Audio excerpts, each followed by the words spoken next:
Kamal Ravikant's Love Yourself Like Your Life Depends on It is not a traditional self-help book built on research citations, step-by-step formulas, or motivational hype. It is a raw, intimate account of a man who hit emotional rock bottom and discovered that self-love is not a luxury, not a personality trait, and not a reward you earn after fixing yourself. It is a survival skill. The book reads like a quiet conversation with someone who has been where many people secretly are, successful on the outside, hollow and exhausted on the inside, carrying an unspoken question of whether life is actually worth continuing. From that dark place, Kamal arrives at a single radical realization that loving yourself, deliberately and relentlessly, can change everything. The story begins with collapse. Kamal describes a time when his startup had failed, his relationships were strained, and the sense of meaning that once drove him had completely evaporated. Despite having tasted success earlier in life, he found himself waking up every day with dread, anxiety, and a sense of inner violence.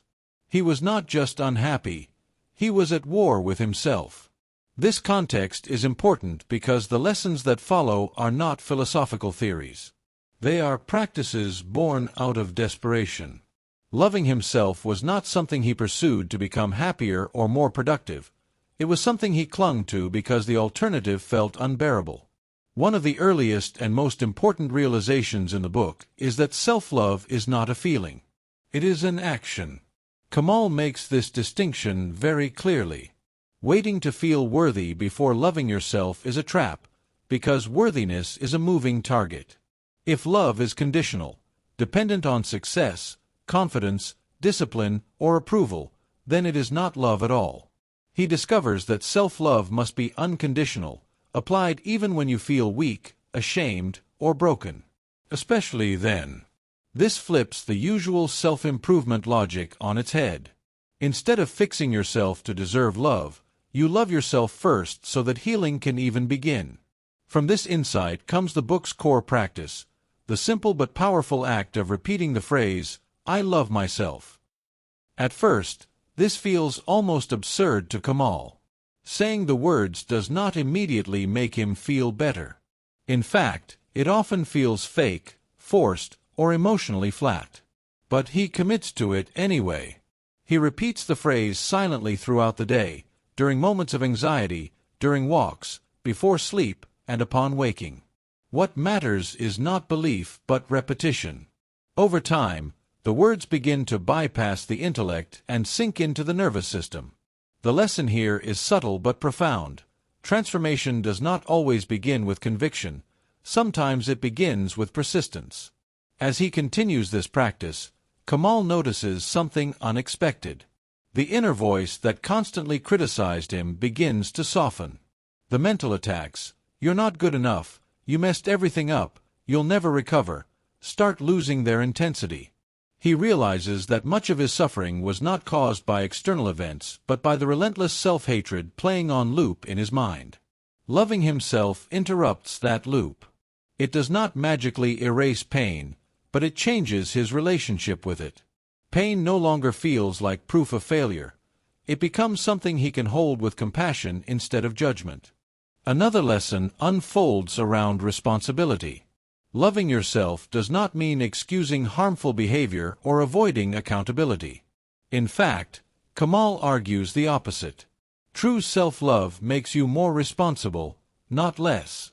When you care deeply about yourself, you stop sabotaging your health, your relationships, and your future. You begin to ask better questions, like, what would someone who loves themselves do in this situation? This question becomes a guiding compass. It shifts decisions from impulse and fear to care and long-term well-being. Kamal also explores the idea that many people mistake self-love for narcissism or arrogance.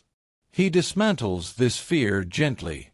Narcissism is rooted in insecurity and constant validation seeking, while self-love is quiet and grounding. When you genuinely love yourself, you are less reactive, less defensive, and less hungry for external approval.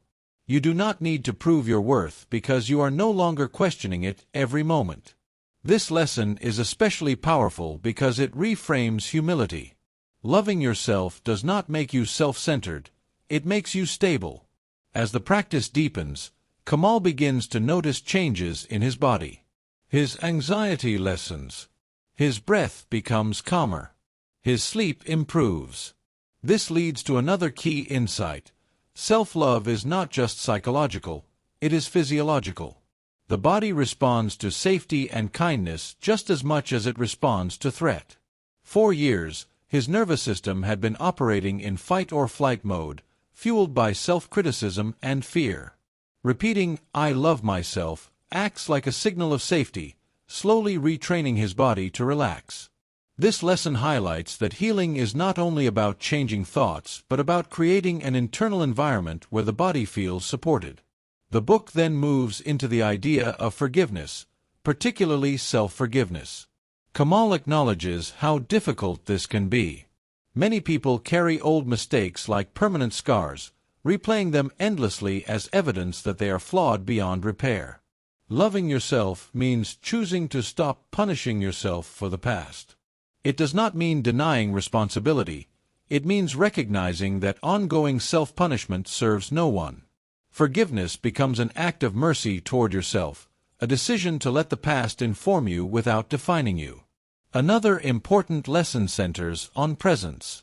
As Kamal practices self-love, he finds himself becoming more present in everyday moments. The mind, no longer consumed by constant self-judgment, begins to quiet down. Simple experiences, walking, breathing, sitting in silence, start to feel richer and more alive. This presence is not forced through meditation techniques. It emerges naturally as inner conflict dissolves. The takeaway here is that peace is not something you chase. It is something that appears when you stop attacking yourself. Kamal also touches on fear, especially the fear of letting go of familiar suffering. There is a strange comfort in self-criticism because it feels known, even if it is painful. Loving yourself requires courage because it means stepping into unfamiliar emotional territory. It means accepting the possibility that you deserve peace, joy, and ease. For many people, that idea feels more frightening than struggle. Recognizing this resistance is itself an act of self-love, because it allows compassion for the part of you that learned to survive through hardness. As the book progresses, Kamal emphasizes that self-love is a lifelong practice, not a one-time breakthrough. There are days when the practice feels natural and days when it feels mechanical. Both are acceptable. The commitment is what matters. Loving yourself is not about achieving a permanent state of bliss. It is about choosing kindness again and again, especially when life becomes difficult. This removes the pressure to get it right and replaces it with patience. He also reflects on how self-love changes relationships. When you are no longer looking to others to fill an internal void, relationships become lighter and more authentic. You can give without keeping score and receive without guilt. Boundaries become clearer, not because you are hardening yourself, but because you value yourself enough to protect your energy. This lesson subtly challenges the idea that love is something you extract from others. Instead, love becomes something you cultivate within and share outward. Toward the later parts of the book, Kamal introduces the idea of surrender. Loving yourself means surrendering the need to control everything, including your own emotional landscape.